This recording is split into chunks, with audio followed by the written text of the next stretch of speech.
உங்களுக்கான வீடியோ.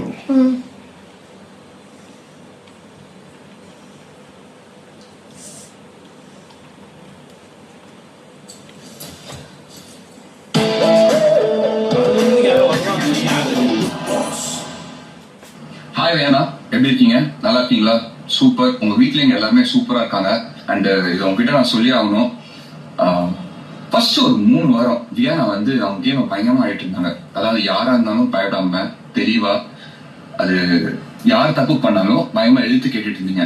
ஆனா அந்த 3 வீக்ஸ்க்கு அப்புறம் நீங்க உங்க கேம் அப்படியே வேற மாதிரி மாறிடுச்சு.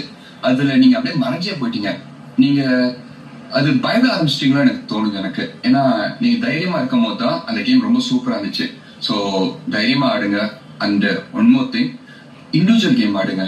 யார் கூட சேர்ந்து ஆடவே ஆடாதீங்க. உங்க இண்டிவிஜுவல் கேம் தான் இங்க எல்லாருக்குமே பிடிச்சிருக்கு. என் கூட பேசும்போதெல்லாம் ரொம்ப ரொம்ப மெச்சூர்டா பேசியிருக்கீங்க நீங்க. எனக்கு உங்களோட ஒவ்வொரு பாயிண்ட்டுமே எனக்கு நிறைய ஞாபகம் இருக்கு. பிளஸ் உள்ள வந்து சில கியூட்னஸ் எல்லாம் மட்டும் கொஞ்சம் கம்மி பண்ணிட்டீங்கன்னா இன்னும் கொஞ்சம் ரொம்ப சூப்பரா இருக்கும். ஏன்னா நீங்க தெளிவா பேசும்போது இங்க எல்லாத்துக்குமே பிடிச்சிருக்கு. எடுத்து வைக்கிற பாயிண்ட்ஸும் ரொம்ப கரெக்டாகவும் இருக்குது. ஸோ அந்த மாதிரி ஒரு கேமை கண்டினியூ பண்ணுங்க. All the very best Viana. சூப்பரா ஆடுங்க. பயங்கரமா ஆடிட்டு இருக்கீங்க. அண்ட் நாங்க பாக்குற எல்லாருமே we are so proud of you. So இப்படியே பண்ணிட்டே இருங்க. கண்டிப்பா டெஃபினட்டா நீங்க ஜெயிச்சிருவீங்க. All the very best Viana.